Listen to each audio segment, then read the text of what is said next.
What? J.J. Abrams responded to George Lucas's criticism. This is getting to a crazy level. Oh my god. The drama is real and I can't contain myself. This is George Lucas for the win, bro. He doesn't even care. Also guys, don't forget about the giveaway I did last night. This user won an FX lightsaber and you can too if you follow me on my socials, meaning Instagram, Twitter, and if you comment and stay loyal to the channel, of course. One of my biggest achievements this year was to give back to the fans, and I'm slowly getting there, rewarding you guys any way I can. So thank you for the support. Let's get this video started. Alrighty, without further delay, let's go to the comicbook.com page article that was posted today, and this is the title, my friends. Star Wars. J.J. Abrams responds to George Lucas being disappointed by the sequel trilogy, meaning episode 7, 8, and soon to come 9.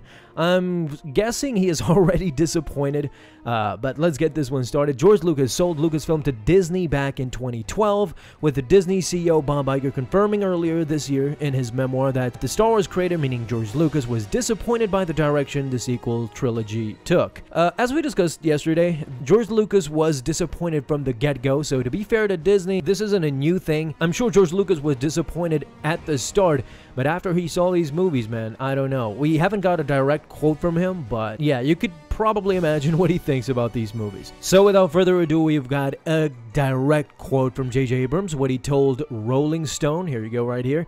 He says, quote, "I've only had gratitude for George. It's probably a complicated thing for him," Abrams revealed to Rolling Stone, "to decide you're going to sell this thing that you created that was your baby to anyone. That must be more complicated than signing a check and just smiling about it.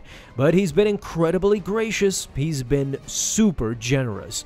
Aw, that's some good words from the good old J.J. Abrams, but of course that's not all that we're here for. We know that there's some controversy is brewing inside, and this is the complete, schlocky talk, the corporate talk that J.J. Abrams have been known to say. No fault to him, I mean, kudos, that's why he's working and up and about in Hollywood. But the article goes on to point this out very clearly. Over the course of his years in filmmaking, Lucas teased at various points in time that he had plans for as many as 9 chapters in the saga, though it became clear after the prequel trilogy that he lost interest in personally developing episodes 7 through 9. This isn't to say he didn't have ideas about where he saw the Skywalker saga going, though Disney and Lucasfilm decided to deviate from those plans, and that's where, honestly, in my opinion, things got sour and headed south, and probably that's what led to him being salty about the sequel trilogy as well. I'm sure it has nothing to do with the creative direction. He is a director himself, and after the prequels, honestly, George Lucas isn't in a position to really blame someone for creating a Star Wars trilogy that deviates from what the fans want. After the prequels, that can't be said. Lucas wasn't completely absent from the development process, this is true, with Abrams noting that the filmmaker served somewhat as a consultant on the franchise's future. Here's a quote from J.J. Abrams. "He came over, we had a meeting when we first started working on this new movie, talking about The Force Awakens, talked through a ton of different ideas and stories, and heard from him what was important," Abrams confessed. "And we've done nothing but try and adhere to some fundamental aspects of the story. It wasn't a difficult thing to try and do, and again, he was really gracious, so I'm only grateful. Do I wish that The Force Awakens had been his favorite movie of all time? Yes, I only wanted to do well by him. I would just say that I have nothing but found respect for the guy, and I'm still truly, even more so now, working on these movies in awe of what he created."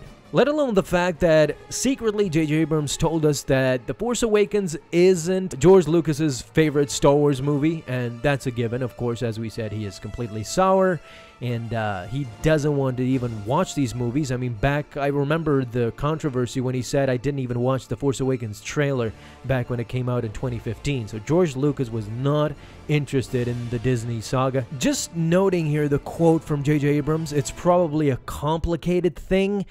This leads us to believe that it is quite clearly George Lucas is disappointed with the new saga. Not only this quote, but we go even further, and he said, "Do I wish that The Force Awakens had been his favorite movie of all time? Yes, But apparently, you know, it's not, and that's evident. I mean, he didn't even watch the Force Awakens trailer, as said by George Lucas himself. So, what do you expect from the guy? I mean, he just went completely disinterested from Star Wars, especially from the Disney Star Wars. So, what do you guys think about all this craziness that is happening these past few days? And Rolling Stones is coming out with every other quote they can, man.